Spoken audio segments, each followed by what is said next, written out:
Traveling the Vortex. Side Trip.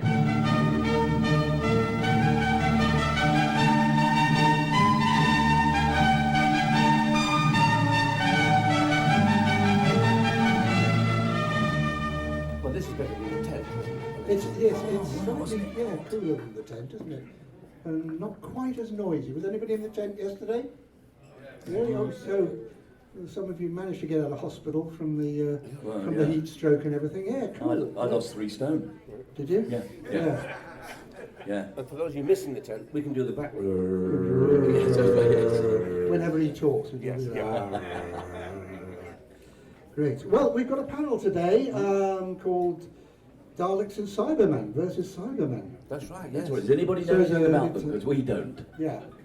So it's a sort of a two-a-side football team, is it? You know, Yeah, probably. The Daleks, the Cybermen are winning because they've got feet. Yes. Yes. Well, with the football match, yeah. Absolutely, yeah. Right, I'm going to sit down and get comfy. Well, I don't know. What can we actually say about Cybermen and Daleks? I suppose the Daleks were the most iconic, aren't they? I mean, they were the first of Doctor's enemy. The first to utilise kitchen utensils to be Absolutely. scary. Absolutely. Yeah. And the first time that I came across a Dalek, not in the sense of it, we were in rehearsals, and in the rehearsal room, you only have a half a Dalek. That's right, yeah. You see it, it's on wheels, and there's a guy sitting in it going, and moving it around there. And go walk around like that. Yeah. And they don't put that on until the top bit, till we get into the studio. But that was the first time I saw a Dalek. First time I walked in. You're rehearsing a scene, and John Scott Martin, who's one of the Dalek operators, is sitting in the corner knitting. Yes. You're trying to be serious, and he's sitting in Knitting away. Yeah, we had a lot of knitted Daleks, or knitting Daleks, I should say. Oh, we've lost 2 already. It's all right. Sorry, we bored you already. Oh my God, that's awful. Look at that. And now they're totally embarrassed. Yes, They're walking down the corridor, absolutely in fits of embarrassment. We'll never see them again. Oh, they're going to the lavatory. They're going to the lavatory. That's Are they? Oh, right. Or they're making their way to the tent. Well, when they come back, we can say, we know where you've been. We know what you're doing. This is our job, to embarrass people. You know. But yeah, the first time I met the Dalek was in the Evil of the Daleks, and I was always looking forward. And anybody who was in the tent yesterday, and if we're telling the same stories, sorry, we might be boring you again with the same stories. But I always wanted to ride on the Dalek, and we actually had the Emperor Dalek, which is huge Dalek. It was higher than the ceiling of this, with all these baby Daleks. In the script, I had to say, "Look at the balls on that thing, Doctor." And of course I couldn't say it. I kept laughing, and Derek Martin said, "Oh, come on, grow up." I couldn't say it, so we changed it to, "Look at the size of that thing, Doctor." Yeah, yes, Jamie, it is a big one, isn't it? And that's how we... we tried to sneak that into most of our stories. And in fact, the Seeds of Death, where you go into this museum, our first episode, there's a rocket ship and all this memorabilia, and I go, "Look at the size of that thing." Yeah, yes, Jamie, it is that big, isn't it? But then years later, in the 2 Doctors, I had to say, "Look at the size of that space station," and I changed it to look at the size. And John Nathan Turner went, at the read-through, no, producer, it says, Jamie says, "Look at the size of that space station."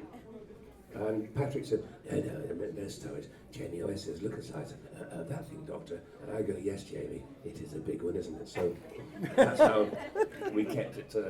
And that was our sort of little private joke that the fans loved, obviously. They do. Yeah. No, I mean, my first experience of Daleks was when Doctor Who started. I mean, I was 16. Yep, I am really that old. When it started, and so Geek Central for me, and saw all the Daleks, and when Matthew Robinson rang me up to be in the show, to ask me if I'd like to do the show, he said, "Do you know anything about Doctor Who?" I said, yeah, I'm a great fan of it, back in the early days. He said, "Do you know anything about the Daleks?" I said, "Yeah, of course I do, yeah. Sort of tin cans that, exterminate people, that's it." "And what about Davros?" I said, "I haven't a clue." Uzi. Because I'd stopped watching after Pat, I was off doing university and other things, and having a life, as they say. And so he had to sit me down in front of the genesis of the Daleks to bring me up to date on who Davros was, and so, and that was my first experience, really, of Daleks on screen. It's like Davros kills all known germs. It is, yeah, absolutely, yeah, He's a well-known toilet cleaner. Which is it's a part-time job, is it? It's a part-time job, yeah. absolutely. Yeah. He just and he also, you know, hosts, you know, economic development meetings and things like that. Yeah. Well, my first with the Daleks was when we did Revelation of the Daleks. And, but the reason I got that, Graham Harper, you probably know Graham Harper, great director, and I was at drama school with Graham. I've known him for many, many years, and he offered me the part, first of all, of the mutant, which appears in a pond at the beginning of the episode, and I said, great, thanks, Graham, I'd love to do that, brilliant, thank you very, very much, brilliant. And then about a week later he phoned up and said, no, he said, what I'd like you to do, he said, I'd like you to play the part of Lilt, opposite another character played by, it's called Tarkis, and like a comedy duo, rather sort of Laurel and Hardy type thing. I said, brilliant, mate, thank you very much indeed. And he'd heard that Laurence Olivier, Lord Olivier, as he is or as he was, a knight of the theatre, knight of the realm, wanted to do Doctor Who, would like to have been in Doctor Who, and so he apparently phoned Laurence Olivier's agent and said, I understand Laurence Olivier would like to be in Doctor Who, and I would like to offer him the part of the mutant because Colin Spuall has turned it down. So, how true that is, I don't know, but apparently he did try to get through, but I think they may have put the phone down on him anyway, that's it. But that was my first time on Doctor Who. Just to finish, we all work for Big Finish. Have you listened to Big Finish at all? Yeah. Hands up those who haven't heard of Big Finish. You've got joy in store. Yeah. They're the most phenomenal stories, audio stories. With Colin Baker. With Colin Baker and me and Peter Davison and Paul McGann. And all the companions. All the companions and David Tennant now. Yeah. David Tennant's doing them as well. I pop in now and again. Yeah, you do pop in now and again, and then we throw you out, and we carry on.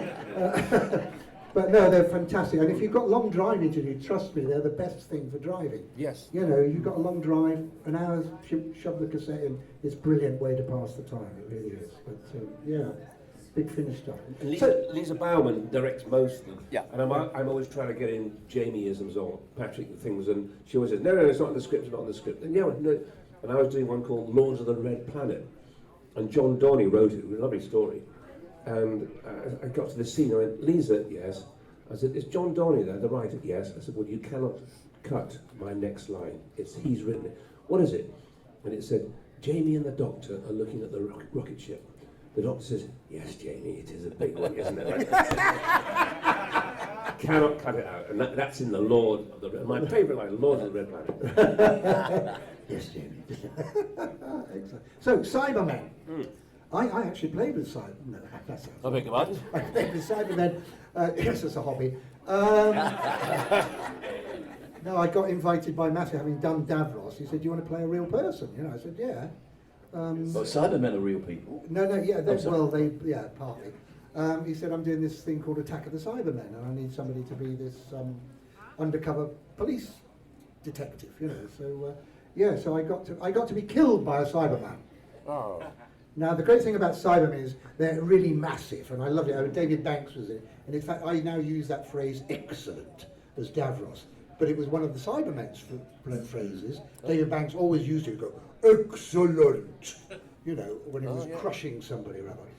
And at the end of the first episode, I came into the TARDIS with the Doctor. We got in through, which was the TARDIS was then an organ. It wasn't the police box. It had changed into an organ. Because it had gone funny, the comedian circuit. And we got in and suddenly realised there were Cybermen in the TARDIS. And so I grabbed this gun and I shot this Cyberman who was coming through the door, you know. And then suddenly I turned around and the other people were coming in, and I was backing up and a Cyberman came up behind me. And he had to chop me across the back of the head so I'd die, you know. Well, they're massive, these Cybermen, they really are. Enormous big guys, you know.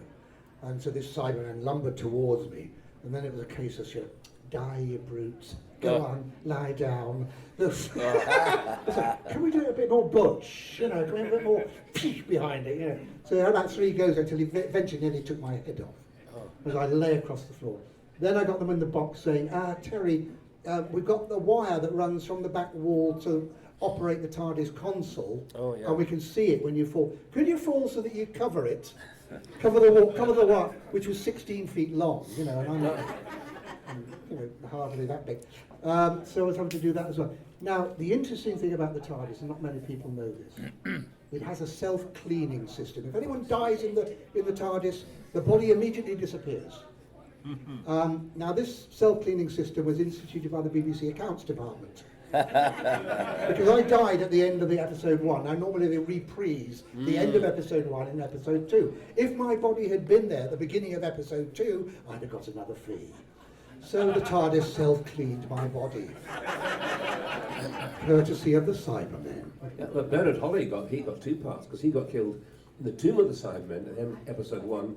In episode 2, he was there, and he always says he got full money again for lying on the floor. Yeah. Yeah. Oh, yeah. Well, I didn't, because I wasn't on the floor. You know, they wiped me. And the Cooperative Funeral Society now use that in their brochure. It's much cheaper. It's much cheaper. Yeah, it's yeah. much cheaper. Die in the TARDIS. That's right. Yeah, the TARDIS. Yeah. The Tomb of the Cybermen, hands up for those who've seen the Tomb of the Cybermen. Well, we had Maurice Barry, the director, and he wasn't known for his sense of humour. And Patrick and I wanted to put a gag in, and we knew that if we'd put it in at rehearsals, he would have said, no, not having. So on the take, when we go into this huge Toblerone has opened the door and somebody's died, we go in, and in the script, we're supposed to grab Victoria's hand and say, come on, Victoria, it's all right, and we walk in. But on the take, we arranged that we grab each other's hand. We go, come on, and we go, like Laurel Hardy, and go and get it. We never told her either. And she said, what are the boys doing? They're supposed to grab my hand. And the scene carried on and cut. Maurice Barry went furious, but Peter Bryant, who was the producer, was in the box upstairs. He said, no, actually, that's just what we needed. We had all this tension of somebody getting electrocuted, open the doors, then Toblerone opens the doors, and we creeping in. Just what we needed, a little bit of whew, to break that. So our little gag was in there, and it's there for all to see. Excellent. When I worked with the Cybermen on the episode that I did with Rise of the Cybermen, Age of Steel. Did anyone see that one? Yeah, great. And thank you. And I came out my caravan thing, my dressing room, and these guys were walking towards me. God, were they intimidating! I mean, huge. And they really looked magnificent. I mean, it was the new type at the time when they put the new the RoboCop. Yeah, the RoboCop. Yeah, absolutely brilliant. And well, I died in the end. I get killed by a Cyberman, and we had the idea was he would grab me and pick me up and throw me across the room. So that was fine. So we had this rig, a wire rigged up, and I had lots of clothing because one of the clothing had to have a holes drilled through it and a wire harness. I was fitted to a harness. So when the actual guy grabbed hold of me and went like that, the guys pulling it, whoop, they shot me backwards across the studio, landing on mattresses and things. But a couple of times I didn't have the straps adjusted quite right on the but I had to do it twice because I had to lie down for 10 minutes. Did you have any dialogue after that? No, couldn't do it. Couldn't speak. Could not speak. Absolutely. Yeah. By that time, my heart was brown bread. It was all over for me. Thank God for that. Hey. I still think our Cybermen were the baddies because they had silver boots on and sprayed silver Wellington boots, rubber, and they could walk up behind and just grab you. Whereas these new lot, your lot, you could hear them coming down there, you'd leg it out that window there. Yeah. Or vice versa. Yeah. Well, somebody asked me a little while ago that what was the strangest thing that I've ever seen at a convention. And Frazer and I were in Colorado Springs a year ago, or whatever it was, and there was a lady who had a tortoise, only a small tortoise, about 1.5 foot in diameter, to which she attached 4 little Daleks on strings. So this poor thing was wandering along the corridor of the hotel, dragging 3 Daleks behind it. I've never seen anything like it. I wish I'd have taken a photograph. That is outrageous. I mean, the poor Daleks being dragged I know. along like a tortoise. I mean, you know. Well, yeah. Well, that taught us, didn't it? These are the jokes. I knew I shouldn't have done. I'm sorry. Knew I shouldn't have done this panel with Frazer. But Debbie Watney went out with the Cybermen once. Really? Reg Whitehead, he's about 7 foot 2, and he asked her out I for thought a you were going date. to say Reg Varney for a moment. No. And they went up to a nightclub, and he got up to dance, and of course he had to pick her up, so that eye to eye, because her feet were just dangling. And Well, she's only 3 inches tall anyway. yeah, Yes, yeah. so she dated a Cyberman. Yeah, Debbie and Wendy, I mean, they're the big as this cup. Oh, they're tiny. Can I just ask you about Daleks, because they keep on changing. I mean, we've been through various generations of Daleks. We've had, grey ones, we've had white ones, we've had black ones, and we've had the Teletubbies, which we try to forget about. But do people like that? I mean, do you think it's right that, or should it just always be the same? It's like the Cybermen have evolved from the Mondayan ones that we've got in the new series. Oh dear, I set that one out of the back. Through to the to the RoboCop ones, haven't we? Do you think that's a good idea, or would you prefer them all to be? There we are. I ask the intelligent questions, and everyone goes dead silent. Yeah. You see? No, They're all thinking. you like different ones. Yes. Yeah. Oh, Oh, okay. no, I'm with you on that. Actually, I think it is good. Doctor changes like Absolutely, the Yeah, doctor changes. yeah. And why can't they? Yeah. Also, if somebody figures out an easy way to kill him, obviously, well, gee, we'll just plug him right here. Well, great, plug the hole and then move on. But Yeah. otherwise, they're going to be extinct for a while. This is true. Yeah. Yeah. So I think the thing is Daleks versus Cybermen. So who do you think would win? Can we have a show of hands for Daleks? Show of hands for Cybermen. Okay. Well, see you, Cole. That's great. Cheers, mate. Having you on the Thanks, panel. Yes, I mean, yes, they do sort of. But both the Daleks and the Cybermen I find interesting. It's a bit like zombies. You can always get away from zombies because they always lumber. And the zombies are the same. Or vampires or whatever. They will come stretchy arms. And it's the same with the Daleks. They kind of trundle towards you, or the Cybermen go bomb, bomb, bomb, and you can get away. Why don't they have fast? Yeah, neither are very speedy. Are No, they? they're I mean, not, They no. need a thrust or some sort They of. do, yes. whatever. Yeah. I mean, mind the Daleks are flying around. so- Oh, yes, of course. But they can fly now, yeah. Yeah, they can fly. They Yeah. fly. Yeah. But they always could. Ours couldn't fly. Ours No, could they go upstairs. always could. Yeah. Yeah. We could never go upstairs with ours. No. We'd run upstairs, and that was it. They were knackered. Yeah. They couldn't get us. Well, that's it, mate. End of the Oh, story. that was the early version of the Daleks, because it used to have child rails to stop them getting upstairs. Yes. Child gate at the bottom of the stairs, no Daleks, that was it, couldn't get up. We're going to open it to questions. Why don't Yes, we yeah. answer Yeah, questions? does anybody Right, have a question about everybody anything, got a really? Yes, come on down, sir. Oh. You've won tonight's Star Prize, come and get a question.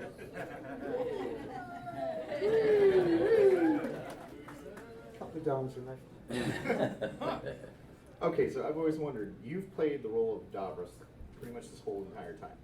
Were there any alternative ideas or stories for Davros that never occurred that they decided to go different directions with?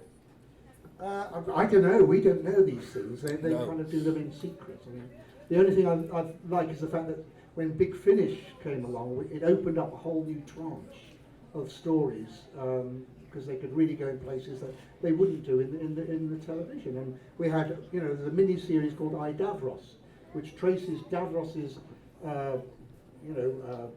journey from a 15-year-old boy up to the creation of the first Dalek. So the very end of the series ends with the very first Dalek saying, "I am alive." So you see that transition from Aryan youth to monster and how it happens, which they're now starting to feed into the thing. But in those days, that was the things they didn't stick with. They did all kinds of other things. They were all battles and stuff. So I don't know what they had planned and what they threw away and what scripts they got or whatever. Yeah. Another question from anyone? Yes. I just have to say this because we're on the subject of I, Davros. If anyone hasn't listened to I, Davros, get it. It's a 4 CD set. His voice will give you goosebumps.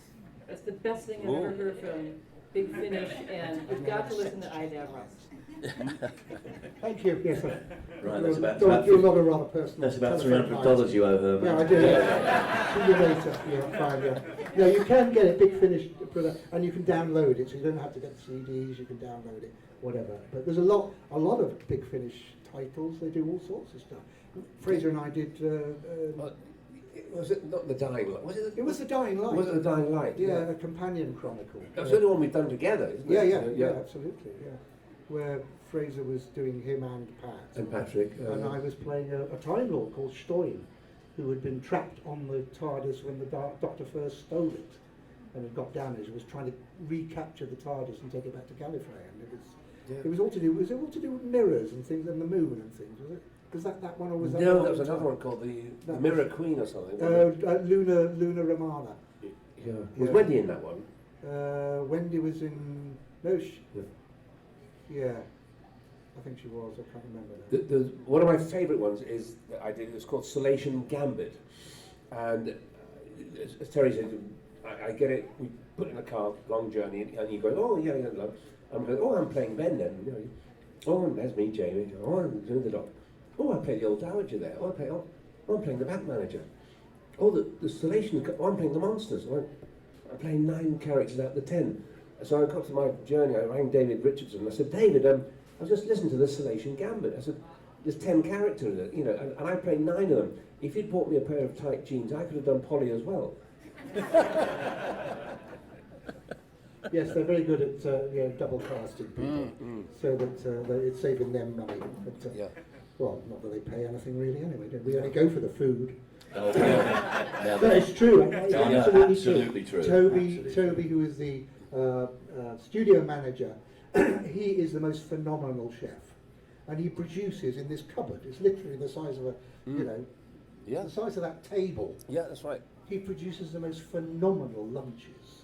Yeah. You know, hot curries and all sorts of beautiful Grilled salmons and desserts to die for.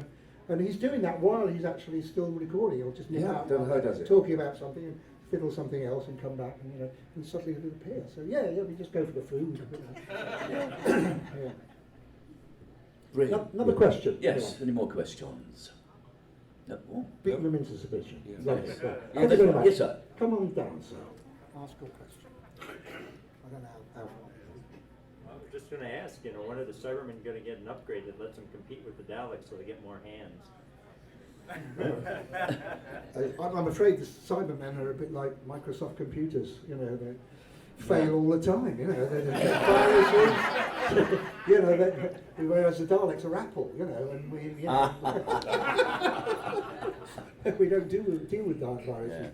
Yeah, well, I mean, who knows? Well, the new lot, the old one, I should say. They've got the Mondains, haven't they? I found those scary. Did you? Which were the? What, the Mondeo? The old ones with the kind of stocking mask heads. Oh, the Cyber, yes. Yeah. Oh, yeah. More frightening than the... Come on, somebody will say what they're called. Mondas. The Mondas. Yeah, The Mondas. Mondas Cybermen. Because they were scary because you could realise you really did see they were humans. The human They inside, had yeah. been, upgraded, but with stocking masks. Through business class, did they? Yeah, well, it's more about premium economy. I think. Yes, that's more like it. Yes. Another question. Any more questions? Do you have a preference when you get into a script and they hand it to you and it's a Dalek episode or something? Is there a part of you that goes, oh, good, it's a Dalek episode, or is there a part of you that's like, oh, it's one of these, because you know you're going to have a certain set of, I'm going to have to run and find some stairs and that kind of thing. That was all the stories. We always had to run and fight. Run and flight upstairs Yes. and scream. Well, you had Debbie for that. Yeah. I mean, I'm just deviating slightly. We had Ice Warriors. We were the first to have the Ice Warriors, and Bernard Breslau, who was a very famous actor, he had to be bolted into this Ice Warrior costume, and once he was in it, he couldn't sit down. So his dresser used to have a little shooting stick that he could stick up his bottom, and so he could lean back at least. If you're doing a scene without an Ice Warrior, and you're being all dramatic, you look in the corner of your eye, and there, on one of the other sets, is this Ice Warrior reading the Racing Post. Sit down.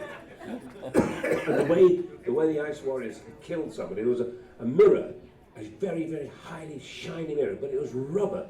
So the actor would run up to his mark, the camera wouldn't point at the actor, it would point at the mirror, and a prop man would then pull the mirror, this rubber, and it looked like the body of the actor getting killed was convulsing like that.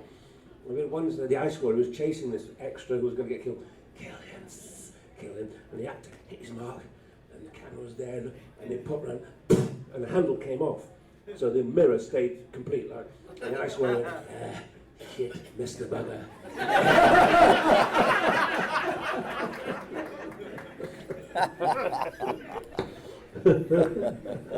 Yes, things always go so beautifully well in studio, don't they? Yes. Yeah, I mean, because they don't tell you. I mean, I remember in Resurrection of the Daleks, I was meant to be in my lab, and the other Daleks, other faction, blew the doors off the lab, you know, and they just say, oh, it's just going to be a little bang while we, you know. So I'm sitting there in my chair, you know, and there's bam, and half the entire BBC television centre flies towards me. I'm like, whoa! You know, because they don't really tell you exactly what's going to happen. Well, in the war games, it was set in World War One, and we shot at a right rubbish dump, and it was built like a World War One trench. And again, we stood there, and the director said, well, there's an explosion, and it's a bomb blows up. Patrick said, how big is it going to be? He said, oh, don't worry, Patrick, we'll... She's offering me a gin and tonic. Oh, right. So Patrick, can we see the explosion? He went, no, we can't. It's all been set now. But Patrick, I want to see how big it's going to be, so we can react to it. Look, we'll get the explosive expert. He'll show you. Fred, and this guy came along, half his face gone and 2 fingers missing. This is Fred. Unfortunately, he lost a couple of fingers last week putting an explosion, and he put too much powder in it. And Patrick went, blow it now. And they blew it, and this rock that was hidden blew and landed right where Patrick would have been standing. So it's always worthwhile to say, can you just see what the explosion is going to be like? Yeah. No, Michael Caine says when people say to him, look, all you have to do is, you know, jump off this building, run along there, you wade through the tub of snakes, and, you know, wrestle the alligator, you know, the large building would collapse on top of you, you know, it's perfectly safe, you know. Yes. And he always says, fine, lovely, well, you show me how it's done. I remember the old movie star, Victor Mature, the lovely old Hollywood movie star. So right, Victor, you dive in the river and you swim across the river and you're rescuing the heroine. He said, this river's full of alligators. Yeah, don't worry, Miss Mature. We've had a prop man firing bullets, you know, shotgun blast, for the last 10 minutes, scaring the alligators away. He said, yeah? What about the deaf ones? Do we have another question? Yes, sir.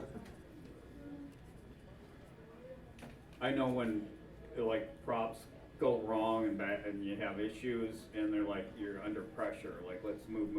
Do you have time to kind of collect yourself, or you're under the gun? We got to get this done. Yeah. Well, this is something happened to me, but it was nothing to do with Doctor Who. Many years ago, I was doing a television series for the BBC called Great Expectations, in which I played Pip, as the boy. And there was a scene with Estella. I know we're going away from Doctor Who. We're talking about props there, and there was a card game that we had to play. Dickens wrote this. It's in the book. Pip puts down an ace, Estella puts down a 3, and Pip puts down and describes the game. So this was all set, all arranged. Excuse me. It was all arranged, and so when the game, then she said, "Let's play, Pip." So she picks up these cards and splits them in half, and they've been set so that whoever starts first, they will then come out in the correct order. But obviously, and then we broke before we actually went live on air. And it was live on air in those days. So at 5 o'clock we were counted down. We came to this particular scene, and I saw this sort of strange look in the girl that was playing Stella's eyes, and she handed me my cards, and we started playing, and they were in no order whatsoever. We had no idea what was happening. So eventually, after being going, I could see vaguely in the back of my peripheral vision one of the floor managers going, "Do something." And I'm 13 years old, for Christ's sake. Yeah. And so I eventually looked through my cards and I said, "All these cards are plain, miss. I think you've won." And we carried on the scene. Whoa, that was we just loved it. So we can go back to Doctor Who now. Have you seen Revelation of the Daleks? Revelation of the Daleks? Yeah.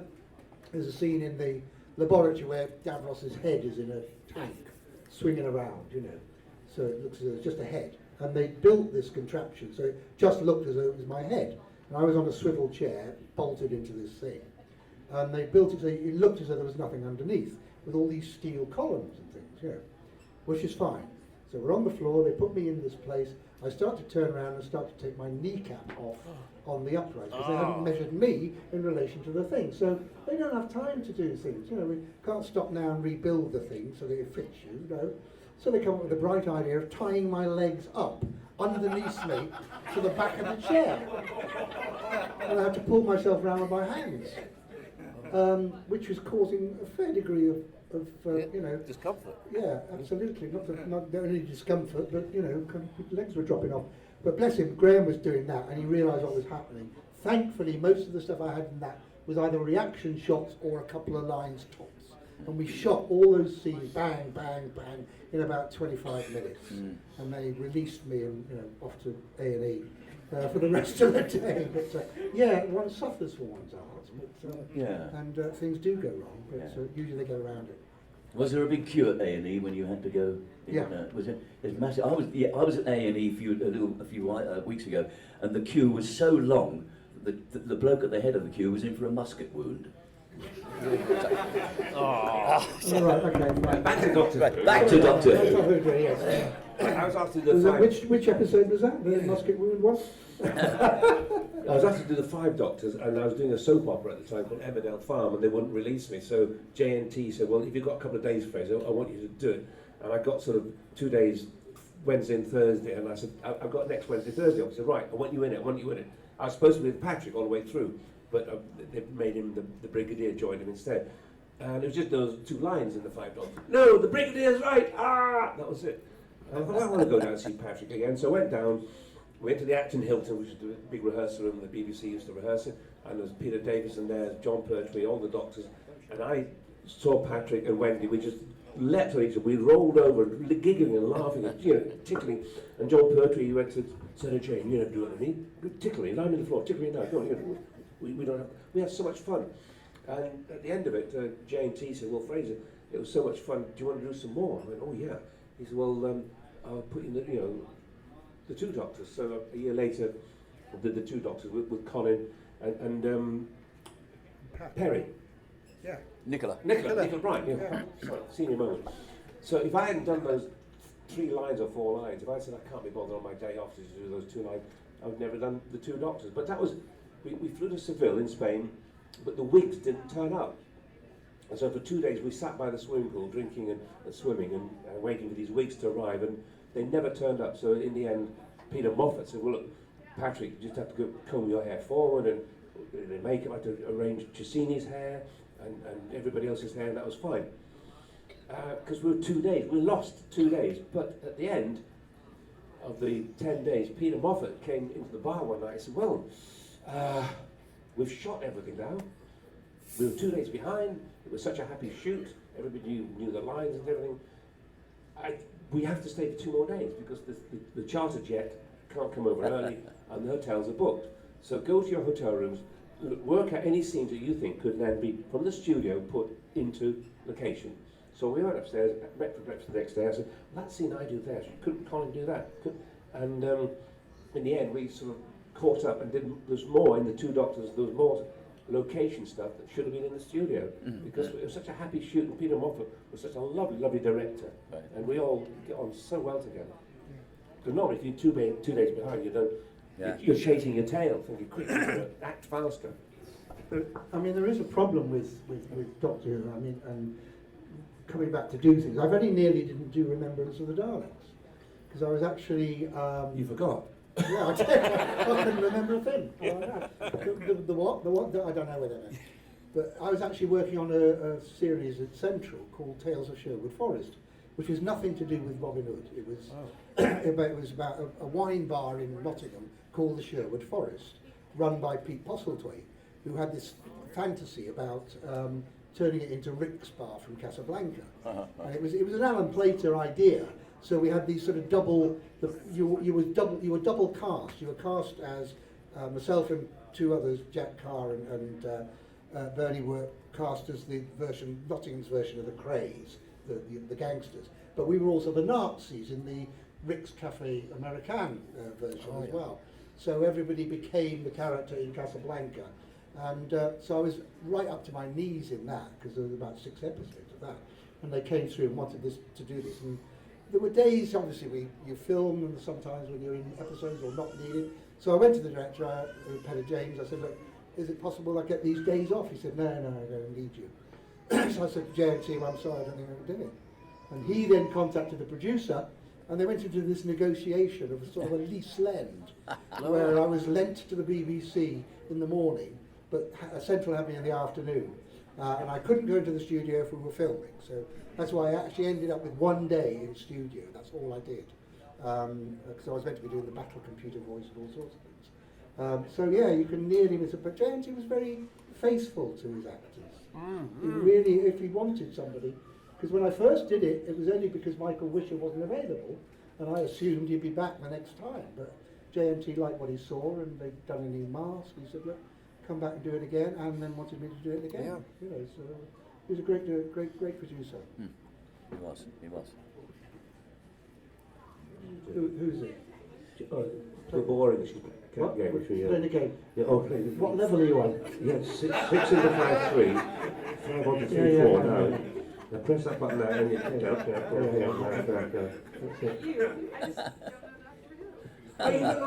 You don't get out! Oh, right. Let's start. Oh, right. Okay, now this started in 1960. William Hart. It's a very old game. You just sound like oh my dear boy. What day did he tell you? Oh my dear boy. Oh my dear boy.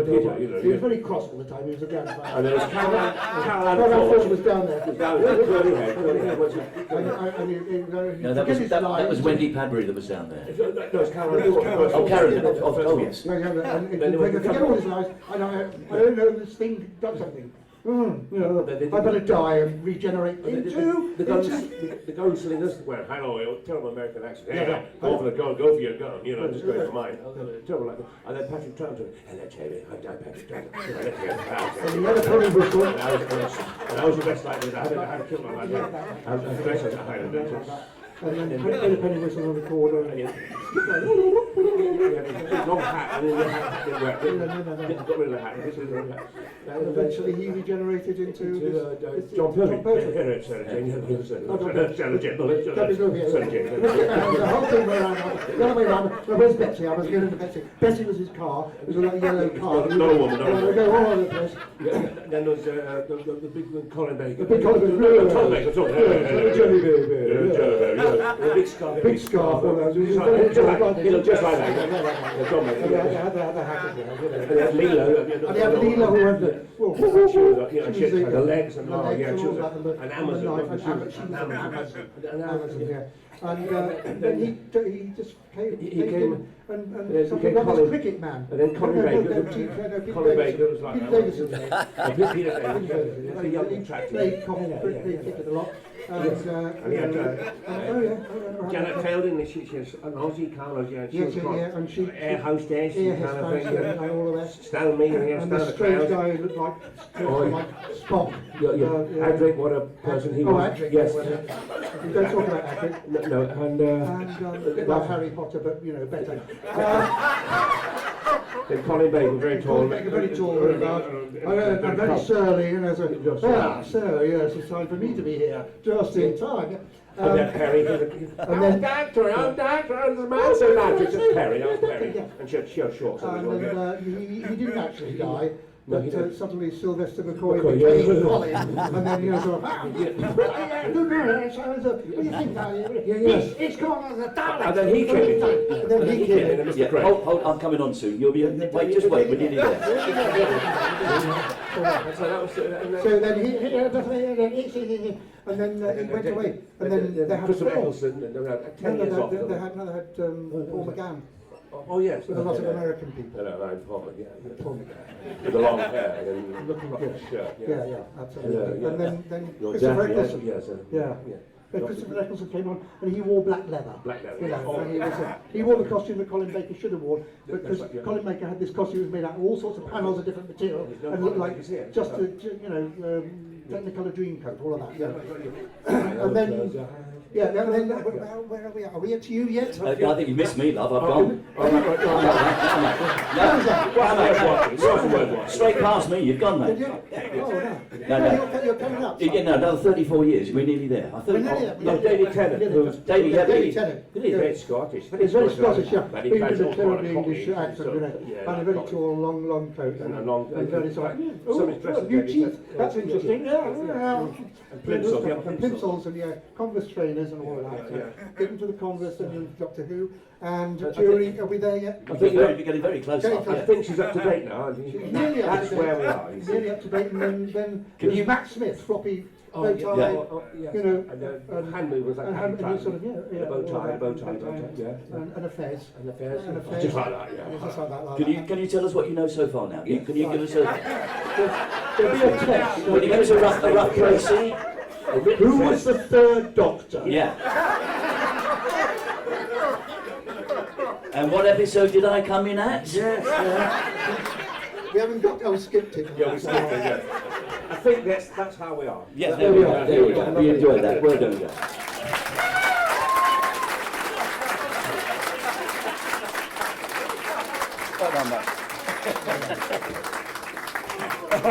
So, any ancillary questions after that? Any further questions, please refer them to this young lady in the front. She will be holding a panel at the back. Yes, she's her own panel in the tent. In the tent. yeah. Yes, sir. Oh, here we are. Sanity. Hope this is sensible, mate. Well, since we're gone, when things go wrong in ad-libbing, what's your most memorable kind of blooper where you're just kind of like, all right, I'm just going to throw this out there? Most memorable blooper. Well, it wasn't actually me. It was Colin Baker. When in Revelation, when they blew my hand off, because my hand was about to do something, and somebody blew it off, and so I got a fake hand, which was charged, and all the fingers were with green blood everywhere. You know? And so they did this, and I said, "Damn you, Doctor," and all this. And when they did the reverse, Colin Baker had picked up one of my fingers and shoved it up his nose. Cliche, and she said, "Colin, no." Really? In the Two Doctors, we had a scene where Patrick and Shockeye, both androgams, walking down this dusty road in Spain, and then Perry, the Doctor, and me, we had to follow afterwards, and we ran after them, past the camera. Cut. Sorry, boys, we had to go again. Patrick forgot his lines, so Colin and I and Nicola went up to the top of the hill. They went ahead of us, chatting away, past the camera. We ran down after them, catch up.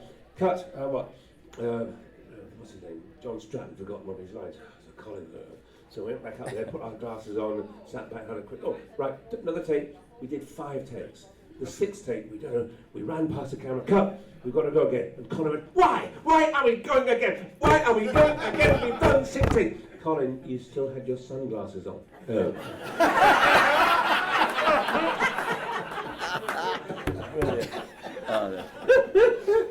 That's very difficult to top that. I can't top that with anything to do with Doctor Who. Once again, I'm going to have to go away from Doctor Who. Back in time.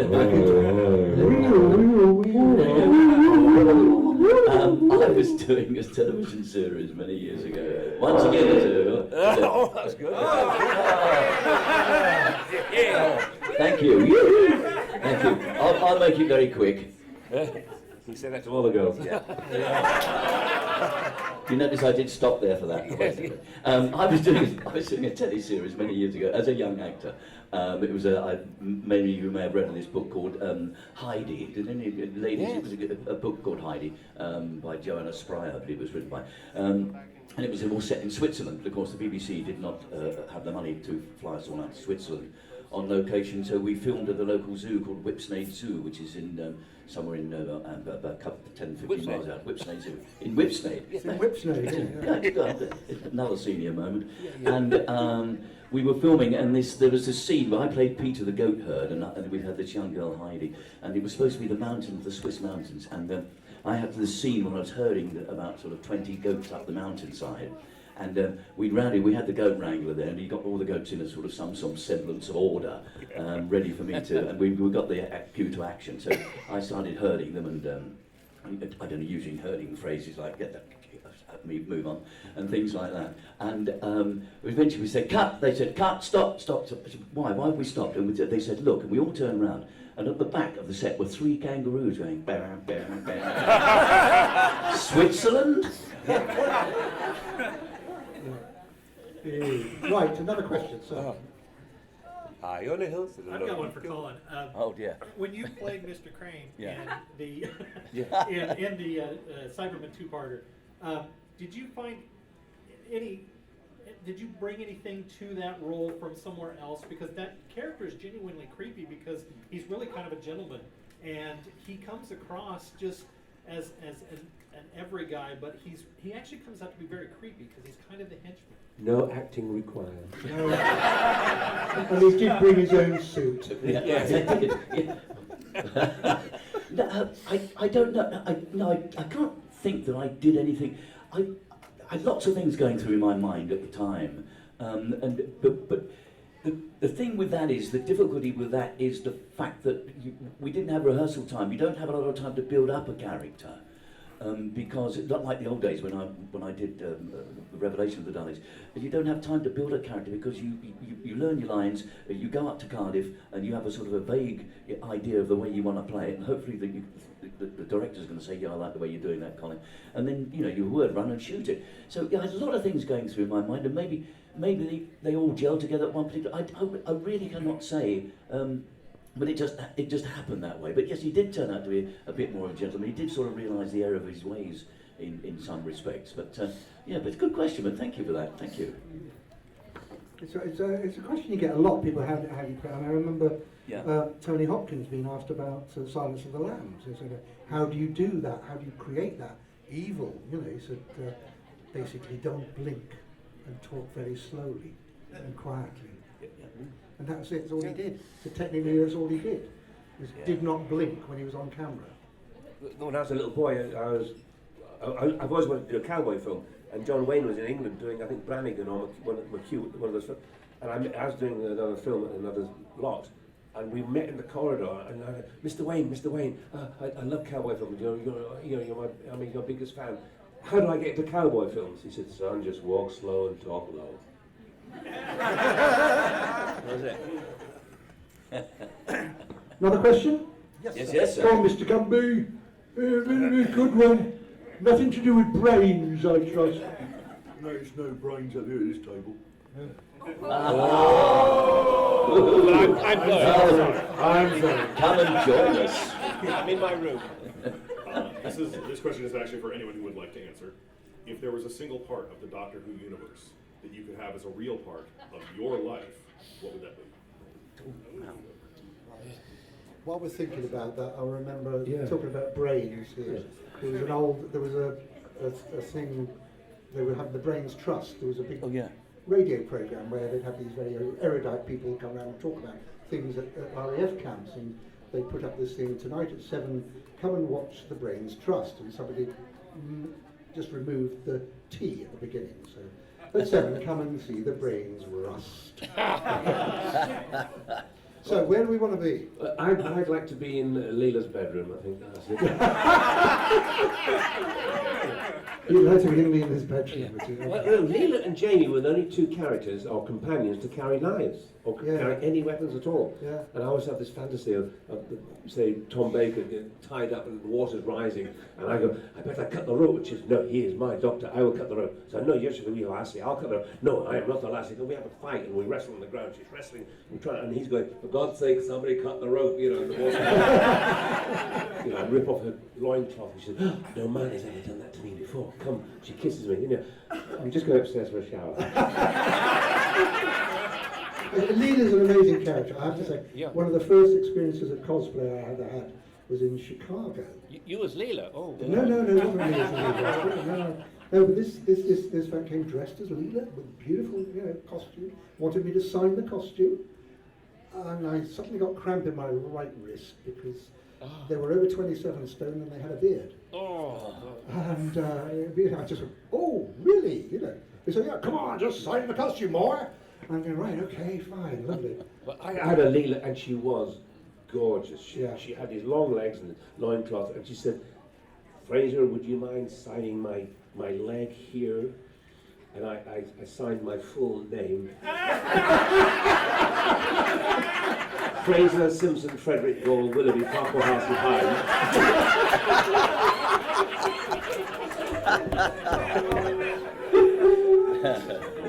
Full stop. That's it. Me? I think I want to be in Leela's bedroom with you, mate. Yes! I'll give you the Okay, bigger right. We'll tell Leela to leave then.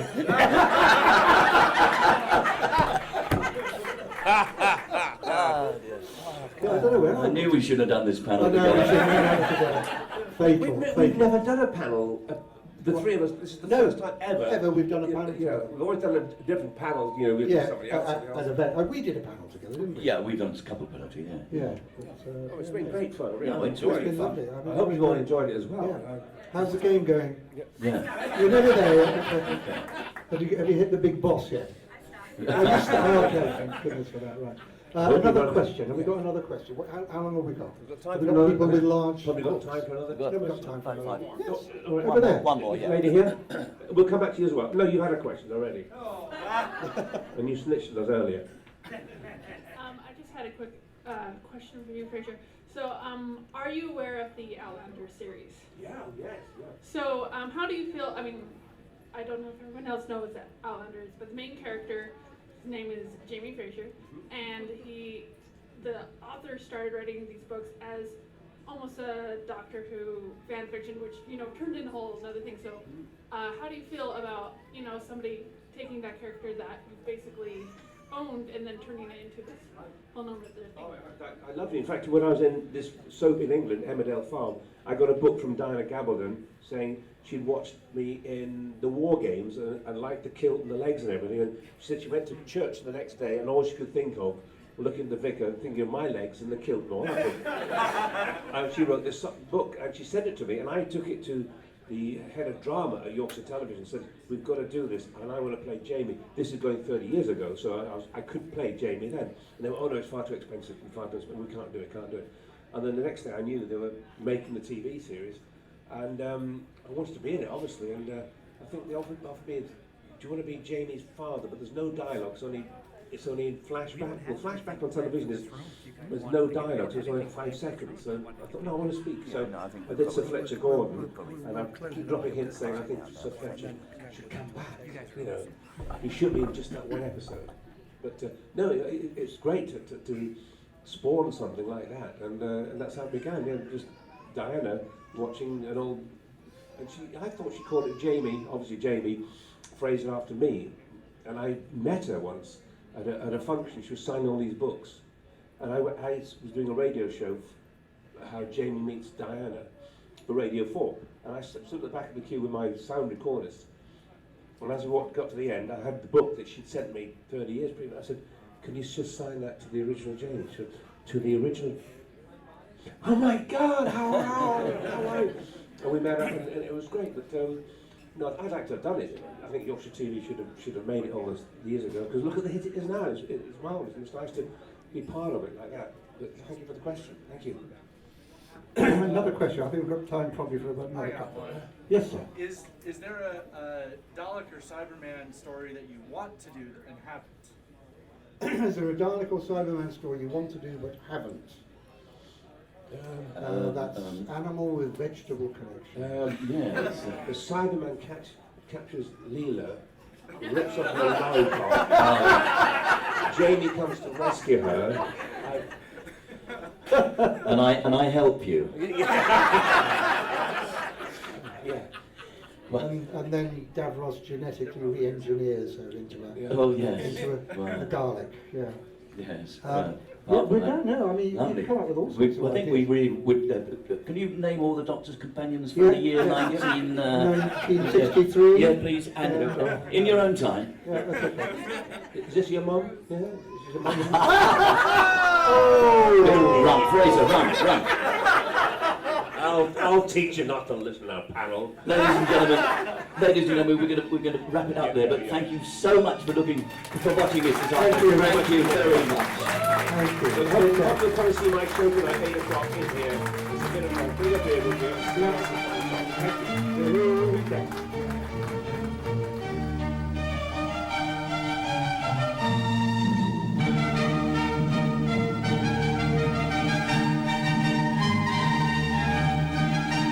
You have been listening to Traveling the Vortex. Doctor Who and all of its associated programs are owned and trademarked by the BBC.